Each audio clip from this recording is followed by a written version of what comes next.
All right, I don't care if anybody joins or not. I'm doing this so that people have an idea of how I get super clean prints with the 0.2 millimeter nozzle. This is specifically about the 0.2 millimeter nozzle. So if you're printing with a point 0.4, this is not the video for you, though some of uh, the content translates. Hey, Dragon, good morning. Or good afternoon, whatever it is. I'm just running through. If you have any questions for me, feel free to either just pop off mute or you could put them in any of the chats. I'll keep an eye on them as best I can. Um, and also, I'll be around always. So just you can hit me up afterwards if you need any help. Again, Sounds good. yeah, right on. I'm just doing this so that people who are either new to using a 0.2 millimeter nozzle or just people who are new to printing art on a flat surface can, understand what to look at, how to get the best quality, common issues they may run into, what different types of issues potentially, how they may present and what to do to fix them. Um, and yeah, just generally how to get better prints because that's what we all want. So, um, first things first for me, 100%. The first thing I do with any new print is I clean my build plate. It may sound silly, but every time you pull a piece off, you're likely either going to get some oil from your fingers, or even the filament itself has some oils in it that over time can just make your build plate less sticky. So I always wash my build plate using Dawn dish soap and a sponge. I keep it simple. I dry it with a paper towel and then use a rag or whatever to get off any little paper towel bits that might get stuck. I do this with I have the Glacier Pro from BQ, and then I also have obviously the normal textured PEI plate that I use. Most of my prints now, especially the art prints, are done on the Glacier Pro because it it's not super smooth like some of the plates that have those transfers on them. Um, but it's also not textured enough that like the regular textured PEI plate where with fine say text or something like that I will lose some of the detail. So I found this Okay. is what's that? I was just saying, okay, that which plate did you? It was one of the freeze ones. Yeah, it's the one from BQ. It's the textured or they make two main ones. That one is the I don't remember the name. This one's the Glacier Pro. It's slightly more textured, Okay. less smooth, and prints don't stick to it as crazy hard as the other one. So I prefer the Glacier Pro hands down, um, especially for PLA. Yeah. It is technically a cool plate, so you can print it at cooler temperatures. When I'm in Bambu Studio, I choose the smooth high temp plate when I'm choosing it. I have tried choosing the other one, the I forget what the other one is. Hold on, let's look. The Cool Plate Super Tack. Technically, I've tried that before. It puts it down to I think 40 degrees Celsius or 35 degrees Celsius. And I just, with art stuff, there's so many tiny thin lines that I'd rather just keep the temperature higher and make sure that things stick. It works really well for, just flat prints, but that's not what we're doing here. So, all right. So, if this is not your first time printing with, or, if you, hold on, let me back up. If you've already washed your plate, and it's a brand new 0.2 millimeter nozzle, there's nothing you need to do for maintenance. If it's not, and if you've printed with that nozzle before, if you're getting ready to do a detailed print with the point 0.2, I would do a cold pull or two before moving on to, actually printing. If you, and this is Dragon, you're the only one here, but for anybody who's watching this separately, if you've never done a cold pull before, Bambu has a video on YouTube where they just walk you through the whole process. It's really simple. And what it does is basically just gets any gunk that's built up in your nozzle out of it. And so it's just a nice clean nozzle, and that'll give you the best prints. Otherwise, you'll notice there may be some extrusion issues. Maybe not on the first layer that you notice because there's so many small thin lines for the art. But as it's printing the rest of the lid or a side plate, whatever it is, you'll notice that it's just not printing smoothly or cleanly, and then you have to stop a print, and it may be like 2 hours into the print, and that sucks. So a couple of cold pulls make it so you're gonna have the best chance of success right off the bat. I don't do any other maintenance for the most part. Yeah, so I think we can jump into actually going into Maker Lab and going into my best friend under multicolor friendly, Mesh Graffiti. This is what I use for basically all of my art eventually. Sometimes it depends on what I'm printing. If I'm printing, I said today we would work on, let's see, did I open it? Nope. Today we are going to do a couple of things. One of them is going to be, where are you? The One Ring. And this is obviously, this is not a 4-color print. You could probably make it into a 4-color print, but we're not going to do that. I have 3 AMSs, so I can print in 12 colors total. Some of you may have 2, so you can go up to 8. Some of you may only have 1, and so you go up to 4.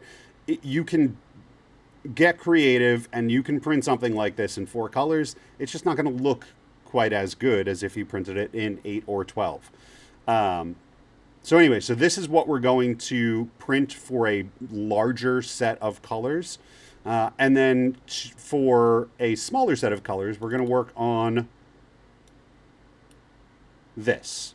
This, I think I can comfortably do in 4 colors. 5 or 6 would probably be better, but 4 colors, we could still get something that looks really good. So we're going to start with the 4-color print and go through it. So I'm going to go into Mesh Graffiti. There's nothing I technically want to do to prep the art firsthand or before I go into Mesh Graffiti. Sometimes I'll go into, it depends, right? If I want the art on a card, but I don't want the text, I'll try AI first, right? I'll run it through ChatGPT or Gemini, and I'll give it the prompt to, remove all banners and text boxes and extend the art on the card to, to fill the whole space or something along those lines. Sometimes I have really good results with ChatGPT. Sometimes I have better results with Gemini. Sometimes it sucks with both of them, and I have to take the original art, or maybe sometimes what I get from AI is good enough that I can take that, email it to myself or toss it onto my iPad and go into Procreate, and then I can actually draw out the parts myself. That takes a long time. If that's something you enjoy doing, by all means. If something you don't enjoy doing, then you're never going to do it because it's not fun. So try AI first, see where it gets it if you're trying to print the art directly from a card and you want to get rid of the text. If you want to keep the text, then you don't really need to do anything except sometimes make the card art opaque. We had one. Let me see if I can pull it up real quick. Okay, here's it. So this card, we wanted to print this, but you can see it's translucent here, and I can see Y'shtola behind the text. So I could go in and I could just, even in Bambu Studio, once it's run through Mesh Graffiti and I'm ready to print it, I could go in and I could paint all of this out, but that is a pain in the butt. So I just went into ChatGPT and I said, make the background behind the text box opaque, change nothing else, and it did this. And you could see it's not perfect. There's still some areas that I could work on later, but that's much easier than manually doing it myself, either in Bambu Studio or even in Procreate. Are you sharing your screen or something when you're talking about that? That's super funny. Thanks. I should have been. I'm recording my screen, so people on YouTube will get it, but you didn't get anything. Hold on, let me fix that.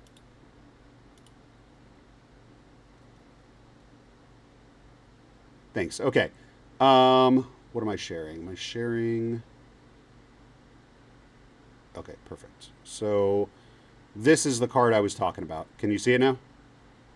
Yes. Okay, so you can see the background here behind the text. You could see a little bit of her outfit behind it. And so again, I could go in and I could paint this out in Bambu Studio, or I could just run it through AI and try to get it to remove the background behind this text box, or to at least make it opaque.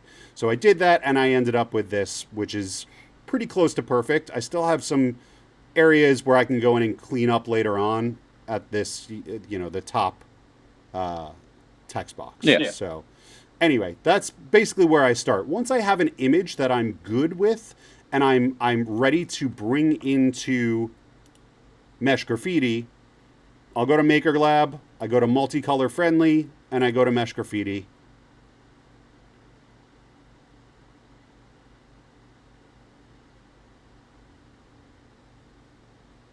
And it usually loads quicker than this. But since we're live, it's just going to do what it's going to do. All right.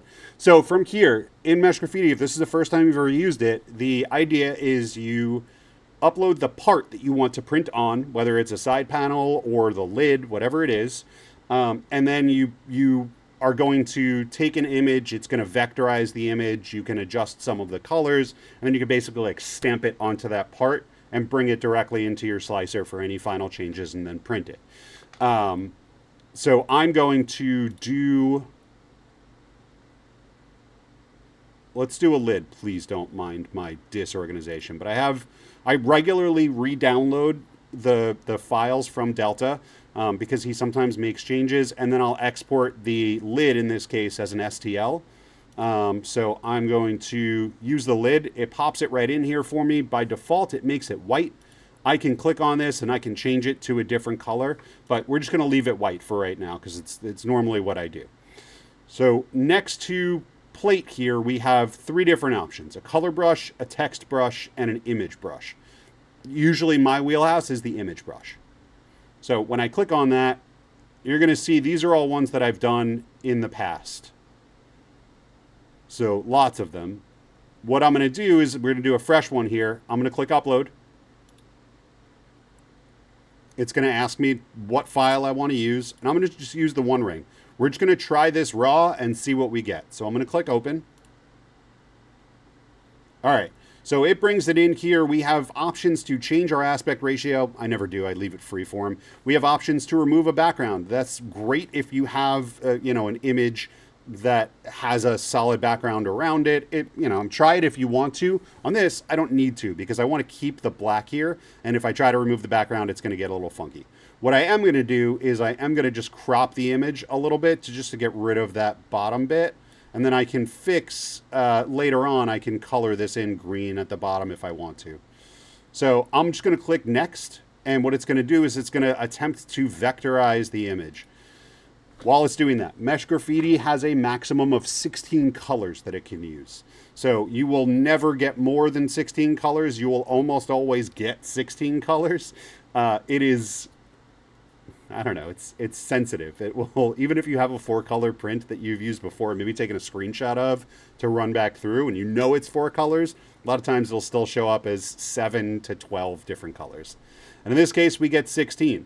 And this is now a vectorized image, which means that we can make it as large as we need to, and the image will stay as high quality as it can possibly get. It will not pixelate or anything like that. So anyway, this did actually a pretty good job. I'm relatively happy with this. So we have a 16 color image. Now, I have 3 AMSs. I did say we'd start with the 4-color Gandalf, so we'll come back to that. But at this point, I want to move down to 12 colors. So there's a couple ways I can do it. I have a slider right here, and I can drag the slider to the left, and that is going to drop to 15 colors. And I can drag it back up to 16, back down to 15 or 14, and I'm not really seeing much of a change in this card. It looks basically the same to me. So I'll drop it to 14. I see a little bit of a change, and if you look right up here, if I pump it up to, or drop it to 13, you will see a slight, if I go up to 15, you'll see a slight change in those little areas. I don't care about that. That doesn't make enough of a difference to me that I'm going to keep it. So let's drop it to 13. I don't really see much of a change. We'll go to 12. I see a little bit of a change at 12. It's taking out a green and putting in a yellow. That's fine with me. I'm okay with that. If you're not okay with that, you can leave it at 13 and we can make changes later. Let's do that. I'll leave it at 13. That's one more than my maximum because I like this green here and I just don't want to forget about it.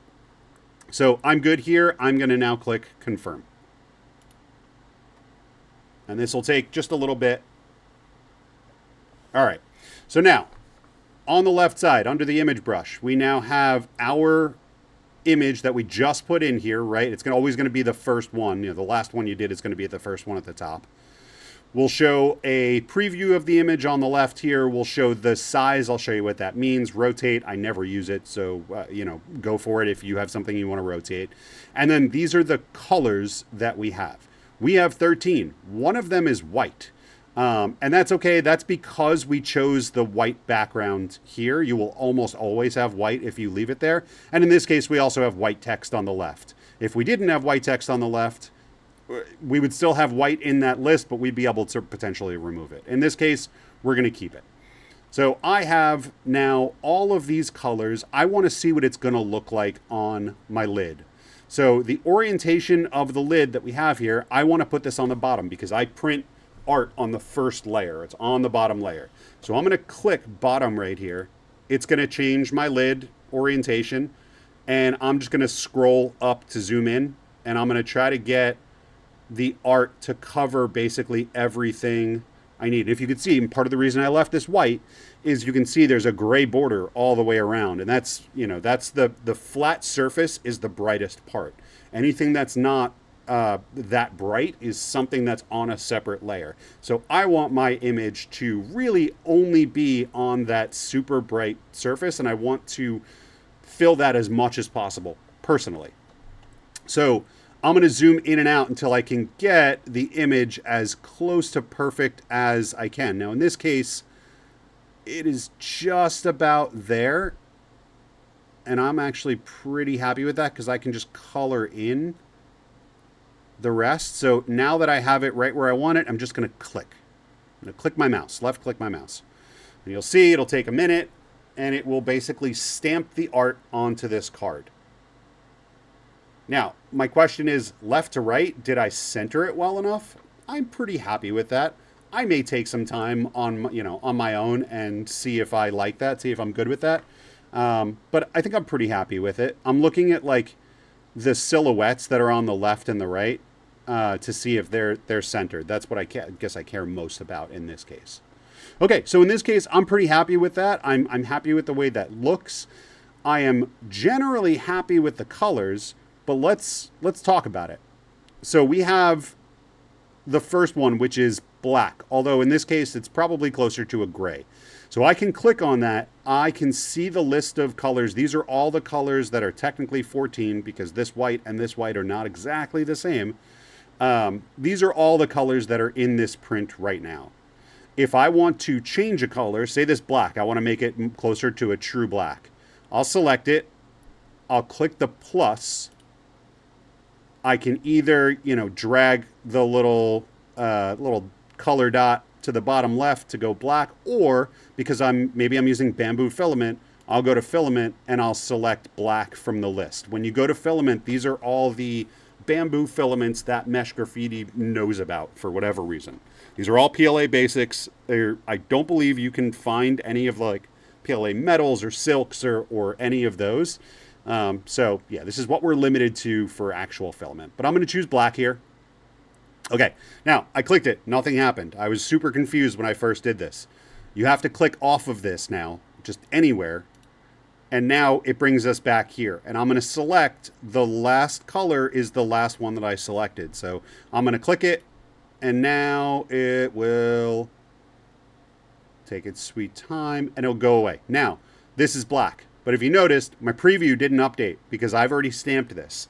So as I'm making these changes, you're not going to see it on what we've already stamped. So what I like to do is I'll either make a change then I'll do it now.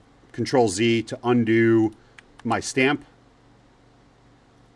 And then I can restamp it. You can do this if you want. You don't have to do this. This is just kind of what I do. It's not perfect, but that's okay. But that just gives me a little bit of a better idea of what it's going to look like with that true black. Normally, if I'm being totally honest, I'll go through and change several of the colors before I do this. But it doesn't matter. I'm just showing you, how it kind of works. So I actually like the true black better. So I'm good. So do I have this orange in my list of filaments? Yes. So I'm good. But if you don't, we could change it to a different color. We can make it like say you have pumpkin orange. I can go to filament. I can find that pumpkin orange, which is this one.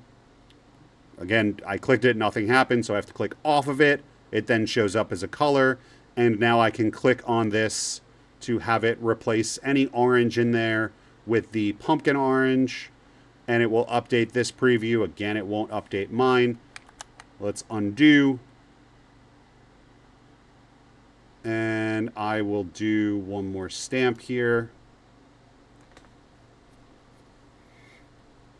And now we can see that it has, come on, you got this. I believe in you. Perfect. The oranges are more vibrant, or they're that pumpkin orange now. So I'm pretty happy with that. Okay, so I have too many colors, though. I can't use all of these colors. So I need to figure out where can I combine. So I'm looking at this art right now, and I'm trying to figure out what isn't necessary. What do I remove from this? Or just replace with a different color. So what I'm thinking right now is this number 6 is like a darker red. And I'm looking to see where that is in this image. And it looks like it's not in a lot of places. So what would happen if I made this darker red the same as number 10, right? The same as our same magenta. So I'm going to click number 6. And I don't have to add a new color in this case. I'm happy with number 9, or well, it's number 10 in this. But I can see it in this list here. It's number 9. So if I click on this, they're going to combine. And we are going to go down to 12 total colors, right? Does that make sense? I hope. If you look, though, number 5 still exists in our list. So say we don't want to do that, or say we didn't like that. Here's some pro tips with Mesh Graffiti.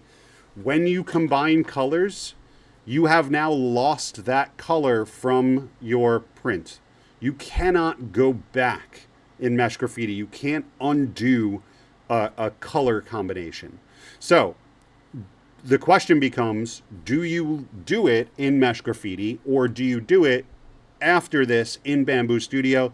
You have to decide for yourself. But what I've found is, and I've deleted a lot of them, but I ended up going through, changing a bunch of colors, and one or two times I will combine colors that I didn't mean to combine, and I end up screwing myself up, and I have to then go back through the process again and start from the beginning, because I just don't have a way to undo that.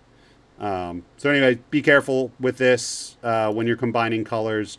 But let's say I'm going to print this in 12 colors. So I'm happy with this. I like the way this looks. So I'm basically done here. Great. I'm going to click this check mark here. It's going to take me to a little preview. I can move this around. I can see what it's going to look like. Now, this PLA Basic Jade White right at the top here, this is going to be whatever color you pick initially for the actual STL file, or for whatever the part is that you're printing on. So this is Jade White. I don't need it to be Jade White. So I'm just going to select it. I'm going to click one of the, maybe the black. No, let's go magenta. So now I have, I should have done black. It's fine. So now we have basically a magenta part and then the rest of it on there. But now we've lowered down one color. We've removed one color from our list. Okay, so if I'm good with this, I'm just going to go to export at the top right. It's going to ask me if I want to open in Studio. I'm going to say yes. Mesh Graffiti doesn't give you an option to choose your printer ahead of time. It always defaults to I think the A1 Mini. Yes, I'll save the changes for my project.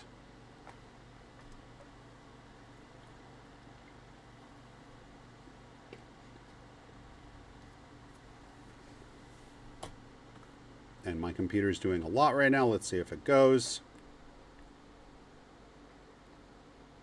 All right, here we go. It gives it a crazy name. It'll always start the name with the name of the actual part that you chose. All right, so I have my printers are Beep Bop Boop and Beep Bop Do. Again, it's okay. So it defaults to a Bambu Lab A1. And that's fine. I'm going to switch now, and this is actually going to switch to my 0.4 millimeter nozzle. That's okay. I'll go under devices. I'll switch it to Beep Bop Boop, and I'll go back to prepare here. Okay. So I'm going to make sure I have 0.2 millimeter chosen, because that's what we're doing with all of this. All right, so now I have my part. Am I happy with the colors? Yeah, I think so. I'm not really happy with the fact that I chose pink for the part. Should have chosen black. So a couple ways I can go about fixing that. I can select the part. I can paint it. I can either use the height range, which that actually works pretty well. And maybe I'll move my height range up to almost a millimeter, and it just makes it easier to do. I'll come down to about where the pink starts, and I'll just click and drag up, and I knew I already have black selected, so that should get me most of the way there. But you can see there's still some areas like right here where I still have pink. So I'm just going to grab a brush. I'll make the brush a little bit bigger, and I'm just going to paint edges. So if you look at the orientation that I have this part in right now, I can't see my bottom layer, right? And I don't want to. When I'm painting edges like this, I always want to paint them so that the bottom layer is slightly facing away from me. Because otherwise what happens is you end up accidentally painting on your bottom layer. So I'm just painting on the edges right here just to make sure that we get all that pink gone. And you can see some of my image actually comes through here onto several other layers. That'll make your print times go from like, 7 or 8 hours on a 12 color print, which is a lot, up to like 12 hours because you didn't see that you're printing colors where you shouldn't be, right? It's going to have to do a bunch of color switching that otherwise it wouldn't have to do. All right, so anyway, so I'm going through, I'm just painting my edges, I'm making sure that I'm getting everything. And now if I go back to bottom here, we now have a nice clean print. Oh, we got an edge. We have a pink edge running all the way across. So in this case, I'll grab the fill bucket, and I will do my best to get, and actually we're going to paint on this one. We'll paint that, we'll paint that. All right, and now we're good. So now there's a couple things we want to fix. I would love to fix. So like this is the kind of detail that I'll go into. I'll start zooming in on this. I'm going to see there's a bunch of random pink dots in my text. Or in this case, some maroon dots in my text. Do I want those there? Not really. I don't really have any desire to have that stuff in there. I just sort of want it to be clean. So I'm just going to come in, and we're not going to go through this all together, but I'm going to figure out whatever my background color is, which is this purple, and I'm going to come in and I'm just going to carefully click on each one of those, and I'm just going to clean up the text so that it looks the way I want it to. In some cases, we're going to run into things like this, where we have this sort of pink outline all the way around, where I can't do that. I don't have the option to click on that. It would turn the whole thing into that purple, and it would remove that outline. Maybe that's fine. Maybe I like that better. Maybe I don't. So it is up to me how detailed I really want to get on this. And if I want to go in and if I want to actually like, zoom in a bunch, maybe grab my purple, grab my circle, make it as small as I can, and then start, coloring in this. Now, in this case, what I could do is I could just make a line that goes straight across from one color to the next. And I've made now a separation here, so I can click my fill bucket, and now I can actually just click that, and it makes it way easier than, than trying to draw it out yourself. There's a bunch of things like that that you can do to make your life a little bit simpler and not have to try to draw on a screen, because it's a pain to draw on a screen. It is, half the time you'll forget to unclick, and so you've been drawing for a while and then you screw up once and then you have to undo 60 seconds of drawing, and that never feels nice. Okay, so say I'm happy with this. I've done all my drawing. I am content with the way this has come out.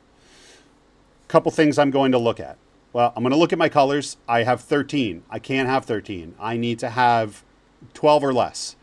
So what I'm going to look at is what other colors can I potentially get rid of or combine.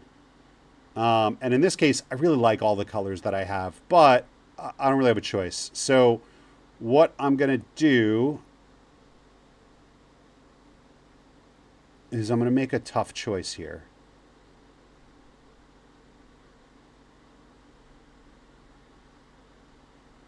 I am going to...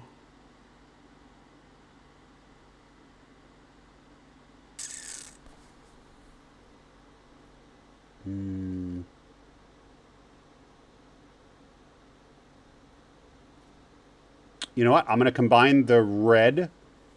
Nope, I don't want the red. I want that darker red. I'm going to combine this darker red here with my magenta. So I'm just going to click to edit preset, merge with, and I'm going to merge it with this.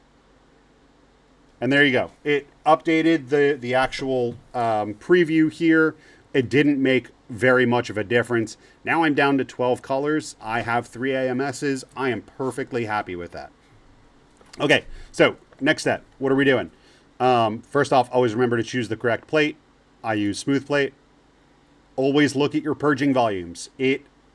For whatever reason, Mesh Graffiti keeps purging volumes pretty low. So if I click on that, it makes everything 280. I don't know about you guys, but I'd rather purge a little bit more and not worry about black and magenta mixing or black and yellow mixing. So I'm just going to recalculate at the top left. I'm just going to leave it like this. You can lower your multiplier. I've had success down to like 0.6. But, with the amount of time these take to print, I don't want to run into an issue because I didn't purge enough. So I'm just going to click OK. All right. And now we get into sort of the nitty gritty. So our settings.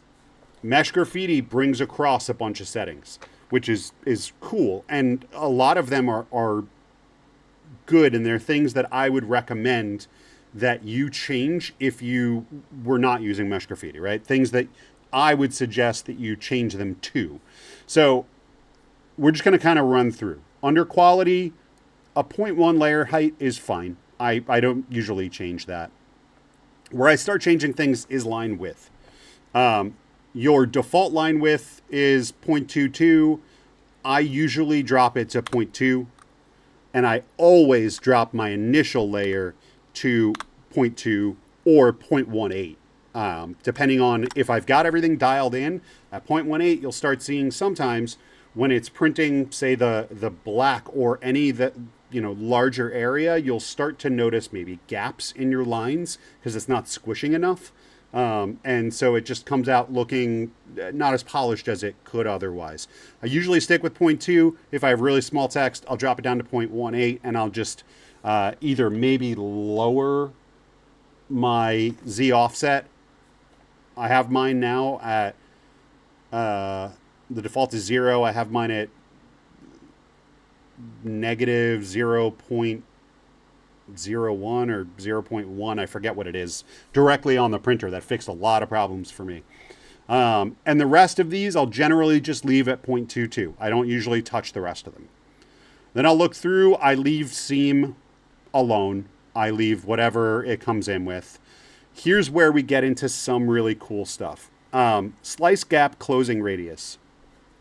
When you slice one of these, if you zoom in, you'll notice that if you have an acute angle, a lot of times it won't put filaments all the way to the tip inside that angle, and you'll end up with either a gap that shows, the layer underneath, or whatever the primary color you have, it would show that there. Slice gap closing radius basically is how much it will fill in those areas. So I will always drop this to 0.005 or 0.006.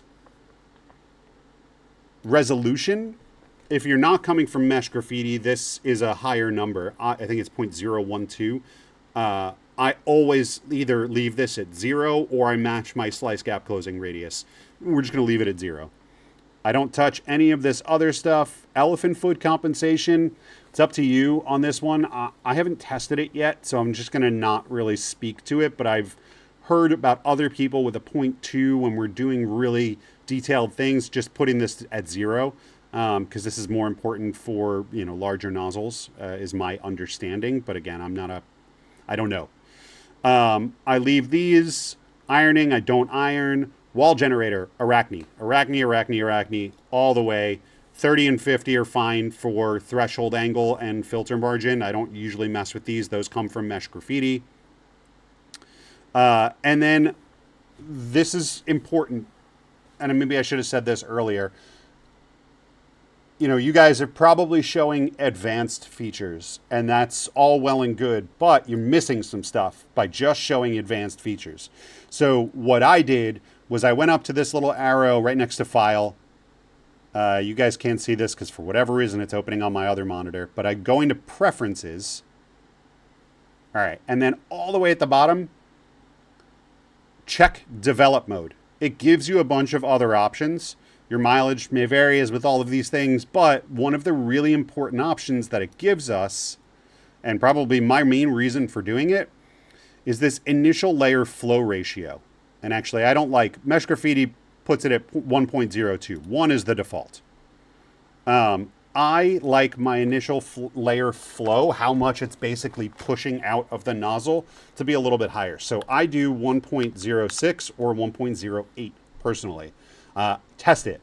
What I would do to test this is I'd probably cut this print into maybe just this corner here, and then I'd try printing just that first layer and see what it looked like. Is it filling in all those areas? Is it looking good? Great. If not, stop it, scrape the print off the bed, go again at 1.08 or 1.09. And then these three are all changed by Mesh Graffiti as well. One wall on first layer, huge. You want that checked all the time with these art prints.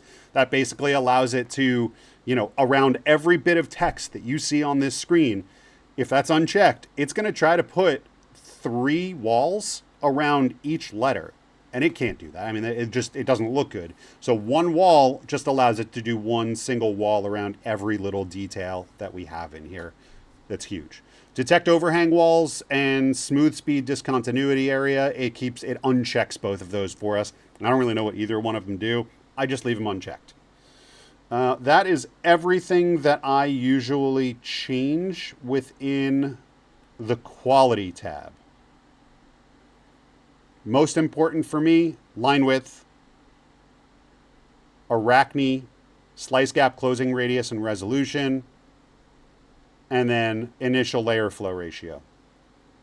Oh, and only one wall on first layer. Again, if you're coming in from Mesh Graffiti, most of these are going to be changed already for you. The things that I change every time, initial layer flow ratio, because it defaults to a different number directly from Mesh Graffiti. Slice gap closing radius, I always change to that 0.006. And then that default and initial layer line width, I always change to 0.2 or 0.18 for the initial layer. Moving on to strength, I don't usually change anything in here. I leave it as Mesh Graffiti puts it. It changes the infill patterns for the top and bottom shells. I'm cool with that. Sparse infill density, I don't change. The pattern, I don't change. Infill wall and overlap. Infill and wall overlap. Sometimes I'll look, if I'm not getting the detail I want, I'll try bumping this up to 25. Yeah. I'm fine with it at 20. And then it unchecks detect narrow internal solid infill. So I just leave that as it is. Under speed. This is too fast. From Mesh Graffiti, this is too fast. I changed this to 20 for the initial layer and 25 for the initial layer infill. And that may be too fast. I mean, some people prefer 10 and 12 or 10 and 15. That's a little too slow for me. I'm not a patient man. The rest of this, I usually leave it as is. Bridge, it keeps it 150 or moves to 150. Sometimes, if I notice that I'm getting stringing as it's moving between different areas, I'll drop this initial layer travel and the initial layer to, say, 3,000 and 200, sometimes 2,000 and 200. It will add time to your print. That's the reality. But it'll probably stop that from happening. We'll talk about other reasons that potentially happens. I don't really change much of anything else in here. I leave everything else as Mesh Graffiti sets it. I've not found any issues and any reason to change any of these others. I don't use mouse ears on my lids because what I end up with, yes, it helps them adhere and it helps it to not pop off on some corners. And if you're running into that consistently, well, maybe you have to. Maybe your room's too cold and you just have to use mouse ears. But what you end up with is when you pop the mouse ears off, there's always going to be a small area, a small line where that mouse ear was that's a lighter color than the rest of the outline of that lid. And that drives me nuts. So, I can take a deburring tool and try to get rid of it, but it's never smooth enough and I'm never happy with it. So I don't use mouse ears. What I do instead is I keep my speeds relatively slow, and then I make my print bed a little bit hotter than I would otherwise make it. Instead of doing it defaults to 55, sometimes I'll bump it to 60 if I'm noticing any adhesion issues at all. But most importantly, and we already talked about this, is wash your build plate. Wash your build plate. Before any 7-hour print, there's no reason not to just wash your build plate. Dawn dish soap and a sponge. It'll fix most of your adhesion issues. And a lot of times, if you're looking at your top layer of your lids and it looks like wavy or it just didn't print smooth, that's because it's slightly lifted from your build plate and it is just it's not super flat. So wash your build plates. Great. Okay, so that's basically everything that I change in the settings. For my filament, let's do a generic.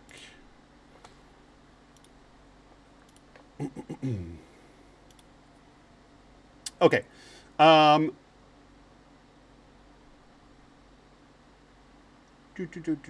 I have my nozzle for my initial layer at, the default is 220. I've bumped it up to 222. It actually, it sounds like not a lot, but it works really well for me personally. I haven't changed much of anything else. Again, if it's one of the colder months of the year and you're in a cold room, you can bump up your plate initial layer temp or even your other layer temps if you're noticing any issues with adhesion. I tend to leave, I tend to just go in, make some small changes to this, and then that's what I use, and that's what I'll select for, each of my filaments as I go. You can calibrate your filaments. You can calibrate every filament that you have with a 0.4 millimeter nozzle, with a 0.2 millimeter nozzle. Calibrate them both if you want. I have found that I am not patient enough to do that. Unless I'm having trouble with one particular color. I've noticed that black will sometimes be problematic. Black is probably the color that's going to give you the most clogs. But if you're doing a cold pull between these long prints, or maybe two cold pulls between each of these long prints, you're almost never going to have to deal with clogs. It's when you're printing one after another without doing that, that you will start to see issues, and it's usually the black filament because of whatever additives they add in them. I have found I'm using polychroma charcoal black now, which is not, it is a little bit gray, just a little bit, but it's enough that I actually haven't had any issues with it. And I mean, for whatever reason, maybe it's psychosomatic, I don't really care. I am happy with it. So this is basically everything that I do, everything that I change, and how I get my prints the way that I want them. I'll now slice this plate, and this will take a little while. But I'll slice this, and what I'm going to do is I'm going to look for any areas that, this is not ready for me to print. Personally, I would go through and I would fix a bunch of the coloration. I'd fix, all those little areas that I've already been talking about. I would spend a bunch of time going through and doing this.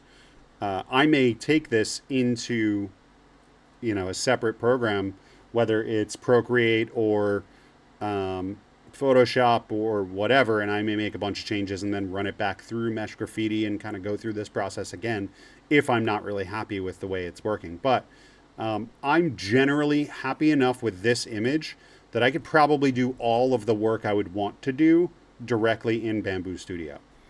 What I've noticed, though, is if you are painting a lot, especially with the brush tool, there are times where it will corrupt the file.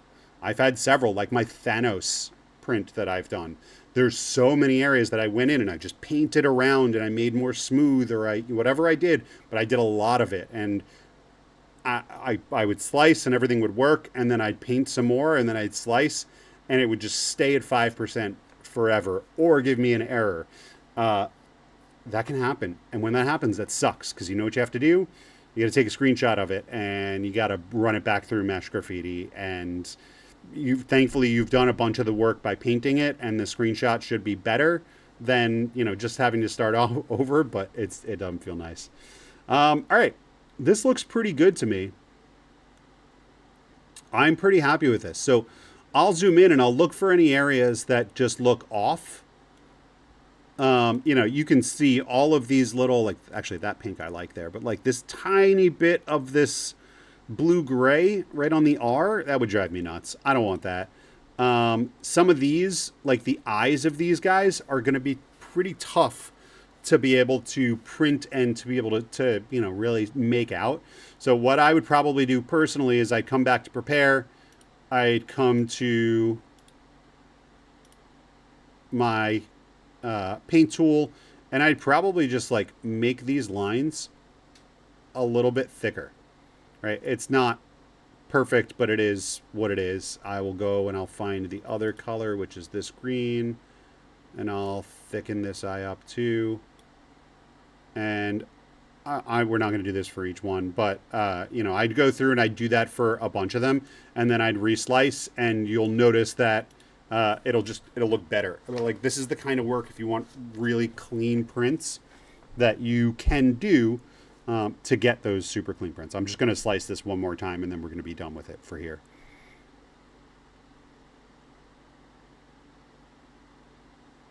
Yeah. So anyway, I do like while you're slicing that you can still look around on the image. But like this 4 here, right? Like, why is just a little bit of it green? It's probably because in Mesh Graffiti, it either had a shadow or whatever. That would bother me. So I would just go in and I would, make this 4 all the yellow color. I may look to change the yellow to a brighter yellow or a paler yellow, or based on what I have. Would gold look cool? In this case, definitely not, because everything else is like neon. But I would play around with these.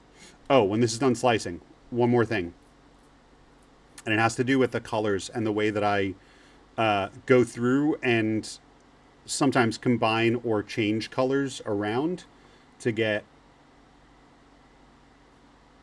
either more aligned with the filaments that I have, or just to make it look different, because that's what I want to do in those moments. Okay, so let's go back. All right, so if you look, we now have, this is the original, and you can see like the gaps around these little lines. And now we have it thicker. So when I'm zoomed out, it's much easier to see his eyes. And even though I wasn't super, detailed or super careful with where I painted, this still looks good. I think this looks better here than these tiny little ones. And remember, folks, like, it's going to be about this big. So when it's about this big, I can't really, I mean, it's on a screen and it's, whatever, but I can't really see the eyes in the one that I didn't draw. The one that I did, I can still see them, and I like that. So I would go through and I would probably fix it on all of them. Okay, so what I was saying was, let's go back to prepare. With these colors, if I want to check out maybe a different blue for this, well, maybe I don't want to lose this particular blue, right? I'm going to select it. This is not one of the Bambu Lab basic colors that are listed here. So if I go to more colors, I can add this particular color to my list of custom colors. The custom colors feature in Bambu Studio sucks. I don't know why, but every time you add a custom color, it adds it in the top left and it will overwrite whatever's there. So for basically every new project, I will go to add custom colors and I'll work backwards. So I'll add so that all of them are blue, right? And now when I go to this one, if I want to add this green as a custom color, I will then do this all the way to the next one, because what I'm interested in is not overwriting my colors. So now I have my blue and I have my green, and the rest of these are, just going to be filled with other colors. It's stupid. I don't know why it's like that. I don't know why it's not smart enough to just, go in the actual order it should go in, but whatever. All right. But I've saved this blue as one of my colors. Well, now I want to see what it looks like maybe with maybe cobalt blue, just to see what it looks like, because maybe I don't have this particular blue. When I do that, I always go to the paint tool because it removes the lines and makes it easier to see. I like that, but I don't need to make that change. So I'm going to select my darker blue again. And actually, you know what? It's funny. I like the cobalt blue better, because on a black background, this dark blue may be hard to see. And so then we lose, a bunch of what we're looking at unless we're looking really closely. But I want this to pop. So maybe let's look at cyan and just see what it looks like. I actually kind of like that better, personally.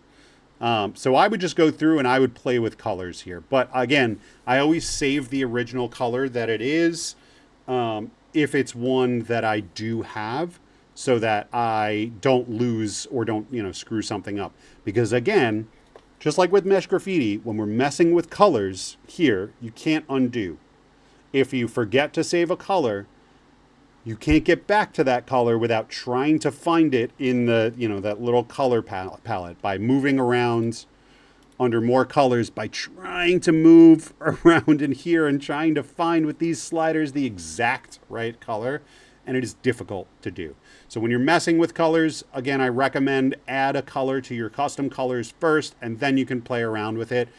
Usually what I'll do is to see where a color, like this color, if I don't know where it specifically is in my print, I'll add it to my custom colors so that it is the third one that I have in there. I'll click OK, and then I'll change it to white. And now I can see this is everywhere that color was. It's all of these little areas, and then this little guy right here.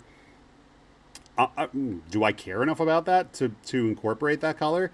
Could I potentially just make that magenta to take another color out of it? Sure. But in this case, I'm just going to leave it where it is because I want to move on. And that actually looks pretty good.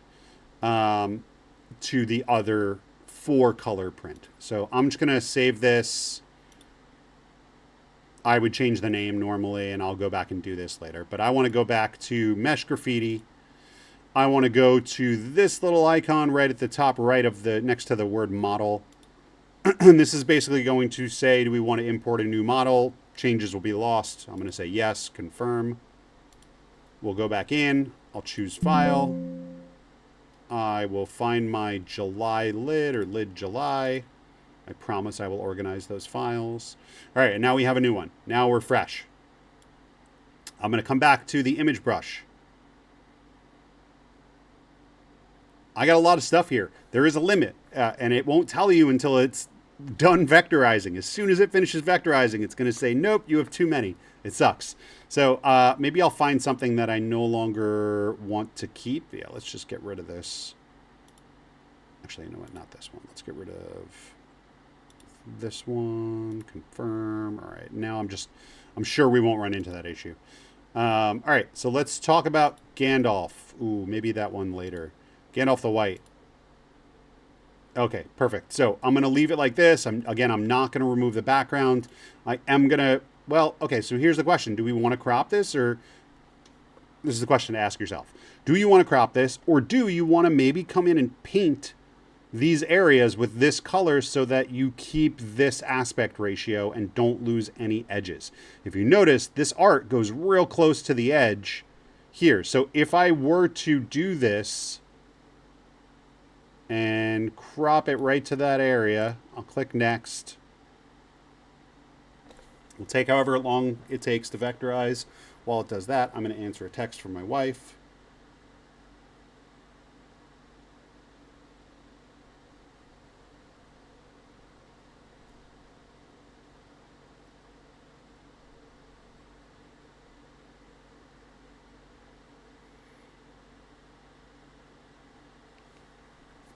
All right, so now we are at 16 colors. I don't want 16 colors on this print.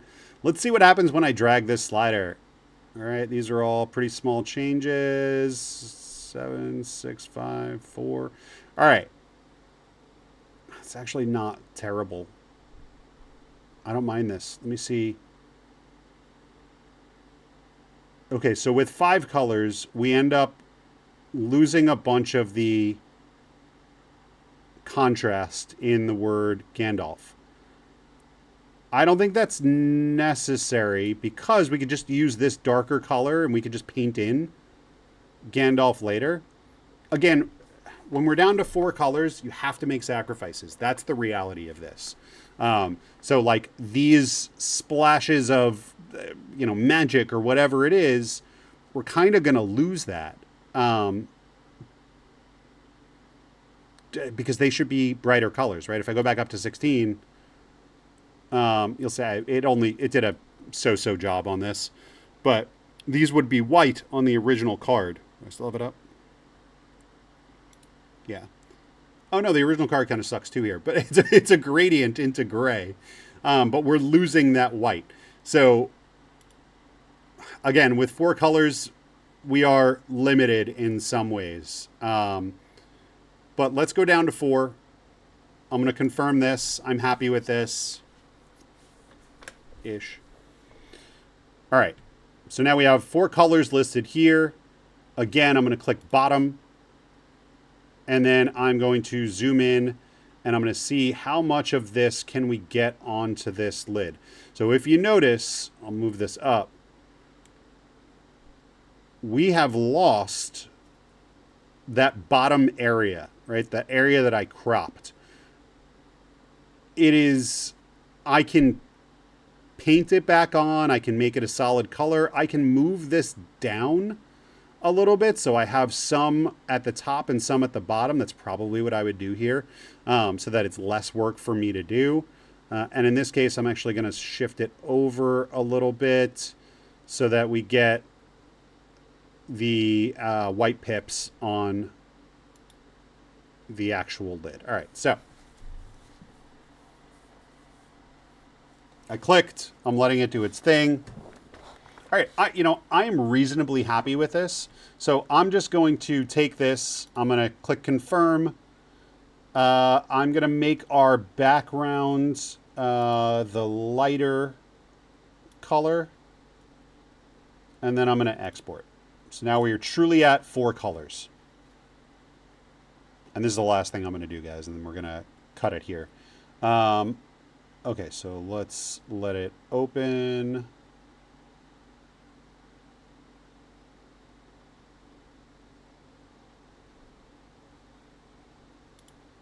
Oh, did my whole shit just freeze up? Hi, if it froze for you, it froze for me.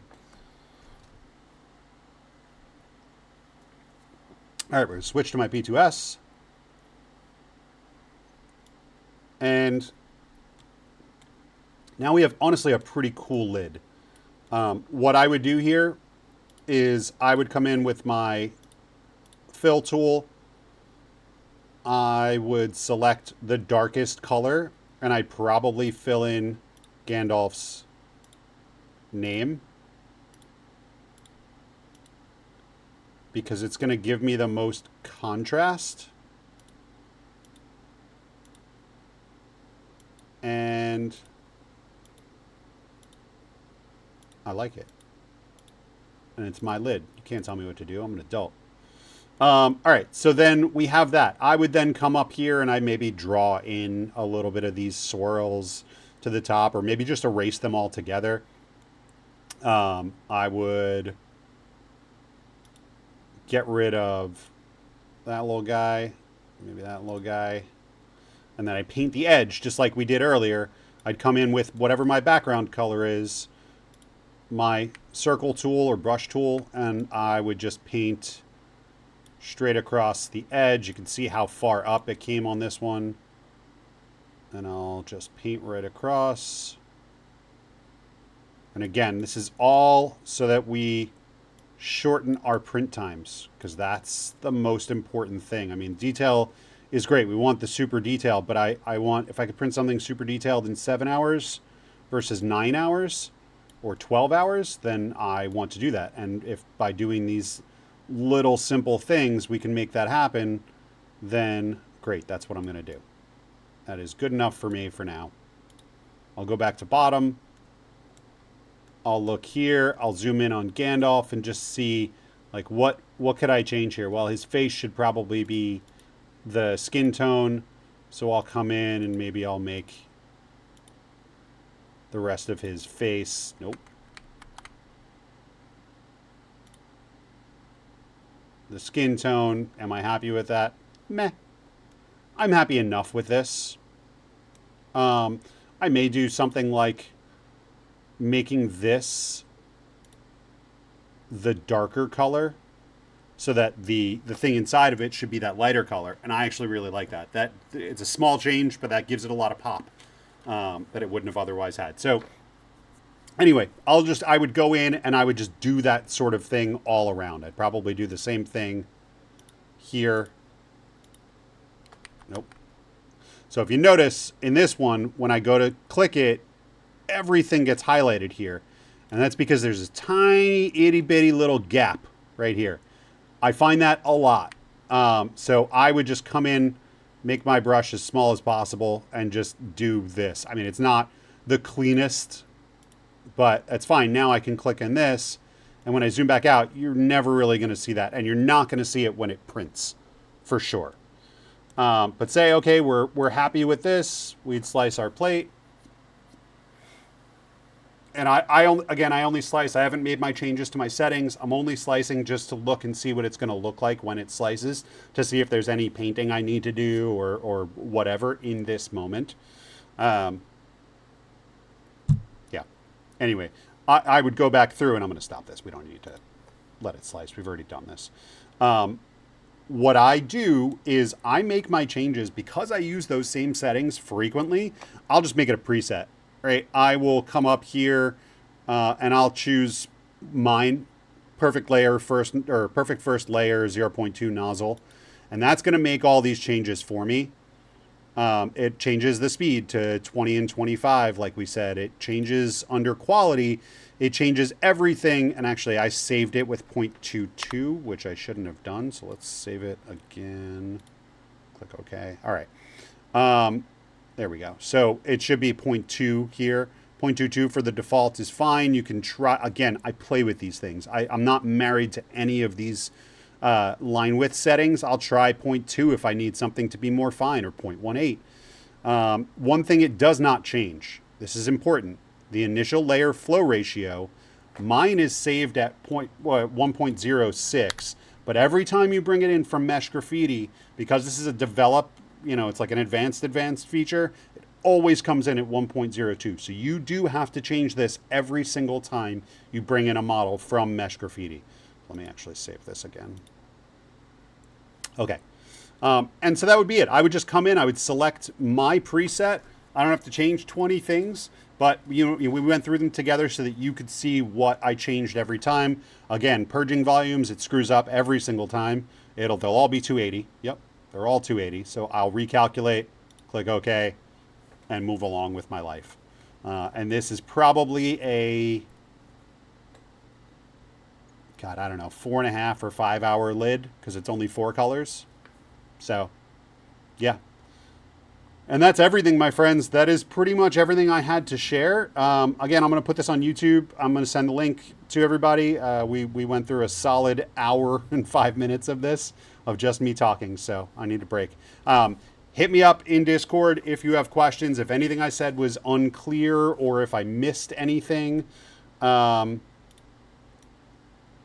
me check one thing, because there was something that I was talking with somebody else about yesterday, and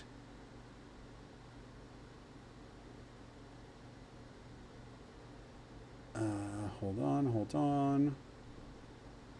Oh, sorry, I should have mentioned this earlier too. In strength, God, I can't believe I forgot this. Sorry, everybody. In strength, one really important option is bottom paint penetration layers. Gosh, I wish I hadn't forgotten this earlier, because who knows who's going to get all the way down to this point, but it's fine. Bottom paint penetration layers. How many layers is it going to paint all of these colors on before it shifts to just the rest of the part? Default from Mesh Graffiti is 5. That is going to be the longest print you can possibly have. You can drop it to 4 if you're using, like translucent colors, like Bambu White. 4 is probably still fine. 3 if you're using more opaque colors, and that is usually fine for me. It depends. I know the colors that I have. I know their opacities. So sometimes I'll use 4, sometimes I'll use 3. I rarely use 5 because it is the longest print. So my perfect first layer preset is at 3. And I will, adjust that as needed. And I think that's everything. Yeah. All right. We're good. Thank you, everybody, again. And we will see you in Discord. Perfect. Thanks, man. Yeah. Thanks, bud. Bye-bye. Yeah. Didn't catch everything, but I'll go back and watch the video. It was Yeah, for definitely sure. helpful. I'll have the link up soon. Perfect. Awesome. Thanks, bud.